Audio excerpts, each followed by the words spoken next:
Hi అండి, అందరూ ఎలా ఉన్నారు? అందరు బాగున్నారా? నేనైతే చాలా బాగున్నాను. అనుడేకి మీకు ఘన స్వాగతం. ఈరోజు పచ్చి టమాటాలతోటి పచ్చడి ఏ విధంగా తయారు చేసుకోవాలని చూపించబోతున్నాను. అలాగే ఒక గుప్పెడు నువ్వులు అనేది తీసుకోండి. కొంచెం వాటర్ వేస్తున్నా కదా, ఇవి చిట్లకుండా బయటికి చిట్లకుండా ఈ మాత్రం కొంచెం వాటర్ వేసుకొని వేయించుకోండి. అప్పుడు అనేవి పైకి చిట్లకుండా ఇవి వేగిన తర్వాత మాత్రమే పైకి ఈ విధంగా చిట్లుతాయి. మనము ఎంతో విసుగ్గా అనే పని లేకుండా కొంచెం వాటర్ చల్లుకోండి. ఈ బరువుకు అనేది నువ్వులు అనేది మంచిగా వేగుతాయండి. అలాగే ఇవి బాగా వేగినవంటే బయటికి వచ్చేస్తూ ఉంటాయి కదా, ఇది వేడి అస్సలకి తగలనీయవండి నువ్వులు కాబట్టి. ఈ నువ్వుల స్థానంలో మనము పల్లీలైనా వేసుకోవచ్చు. పల్లీలైనా బాగుంటుంది, నువ్వులతో అయితే ఇంకా బాగుంటుంది కదా అని నేను నువ్వులతో చేసుకుంటున్నాను. ఈ విధంగా వేగిన తర్వాత మనం ఒక ప్లేట్లోకి అనేది పక్కకు అనేది పెట్టేసుకోండి. ఇంకో అదే కళాయిలో కొంచెం ఆయిల్ వేసుకోండి. ఈ ఆయిల్ కొంచెం తక్కువగా ఉన్నా పర్వాలేదు, ఎందుకంటే మళ్ళీ మనం పోపు పెట్టుకుంటాం కాబట్టి. ఈ విధంగా కట్ చేసుకున్న పచ్చిమిరపకాయలు అనేది తీసుకోండి. మీకు ఎంత క్వాంటిటీ కావాలో అంత మాత్రమే తీసుకోండి. నాకు ఇవి కొంచెం కారం ఎక్కువ ఉన్నాయి కదా అని నేను ఇన్ని పచ్చిమిరపకాయలు అయితే తీసుకుంటున్నాను.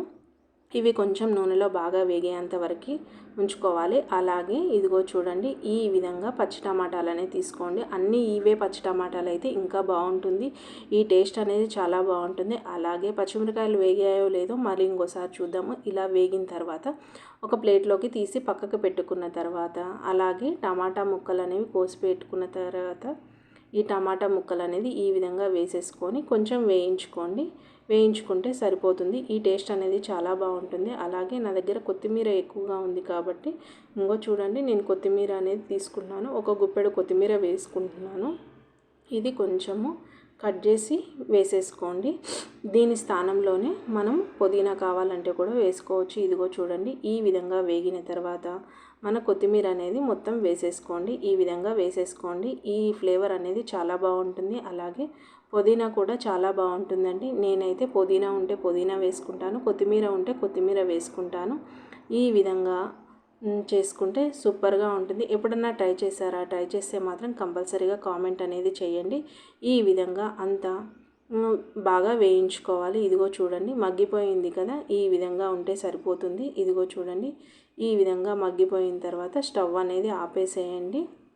ఇదిగో చూడండి, వేగిందా లేదా అనేది మీకు ఈ విధంగా ఒత్తి చూపిస్తున్నానండి. ఈ టమాటా ముక్కలు అనేది కొబ్బరి ఉంటుంది కదా, అంత ఇదిగా ఉండాలండి. ఆ టమాటాలు అయితే ఇంకా చాలా బాగుంటాయి. ఈ టమాటాలు కూడా ఇదే విధంగా ఉన్న టమాటాలు కూడా మీరు తీసుకోవచ్చు. అలాగే కొంచెం చింతపండు, అలాగే మనం వేయించుకున్న పచ్చిమిరపకాయలు ఉన్నాయి కదా, అవన్నీ వేసేసి నేను ఈ విధంగా అనేది ఒకటే దగ్గరగా కలిపేసుకుంటున్నాను. చూడండి, ఈ టేస్ట్ అనేది చాలా బాగుంటుంది. మనం పండు టమాటాల కన్నా కచ్చి టమాటాలతోటి చాలా బాగుంటుంది. అలాగే వేయించిన నువ్వులు ఉంటాయి కదా, వేయించిన నువ్వులు అనేది తీసేసుకొని ఇంకొక మిక్సీ జార్లో, చిన్న మిక్సీ జార్ ఉంటుంది కదా, ఆ మిక్సీ జార్లోకి తీసేసుకొని నేను గ్రైండ్ చేసుకుంటున్నాను.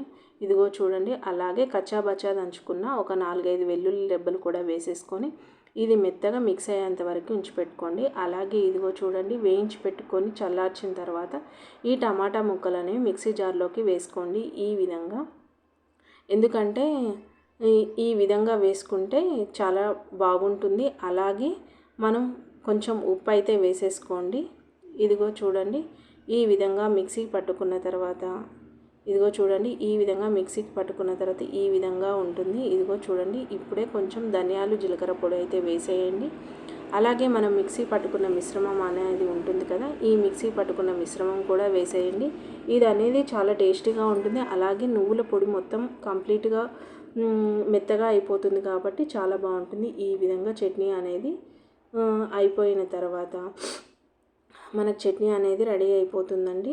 ఉప్పు తగినంత ఉందో లేదో చూసుకోండి. అలాగే అదే ప్యాన్లో కొంచెం నూనె వేడయ్యేంత వరకు ఉంచిపెట్టుకొని మనకు కావాల్సిన పోపు దినుసులు ఏవైతే ఉన్నాయో, మీరు ఏ విధంగా తింటారో అవన్నీ పోపు దినుసులు అనేది వేసేసుకోండి. ఈ విధంగా వేసేసుకుంటే ఈ పోపు అనేది పెట్టుకుంటే చాలా సూపర్ టేస్టీగా ఉంటుంది. ఇదిగో చూడండి, కొంచెం కలర్ కోసం కొంచెం నేనైతే పసుపు వేసుకుంటున్నాను. మీకు ఇష్టం లేకపోతే పసుపు అనేది స్కిప్ అనేది చేసేయండి. ఈ విధంగా నేను కొంచెం ఇంగువ అనేది వేసుకుంటున్నాను. పోపులో ఇంగువ వేస్తే వేరే లెవెల్గా ఉంటుంది. అలాగే కరివేపాకు కూడా వేసుకుంటున్నాను. ఇదిగో చూడండి, ఈ విధంగా వేగిన తర్వాత అంతా పక్కకు పెట్టుకున్న తర్వాత మనం మిక్సీ పట్టుకున్న మిశ్రమం అంతా ఈ విధంగా తాలింపులోకి అనేది వేసేయండి. ఈ టేస్ట్ అనేది చాలా బాగుంటుంది. ఈ పచ్చడి టమాటా పచ్చడి అంటే కూడా గుర్తుపట్ట రాకుండా ఉంటుందండి. నచ్చిందా? నచ్చితే లైక్ చేయండి, షేర్ చేయండి, సబ్స్క్రైబ్ చేసుకోండి. పక్కనే బెల్ ఉంటుంది, గంట కొట్టేసేయండి. నేను ఏ విధమైన వీడియో పోస్ట్ చేసినా నోటిఫికేషన్ ద్వారా అందుతుందండి. మీ ఫ్రెండ్స్ అండ్ మీ ఫ్యామిలీ మెంబర్స్కి ఖచ్చితంగా షేర్ చేయండి. Have a nice day. Bye bye, టాటా, ఉంటా.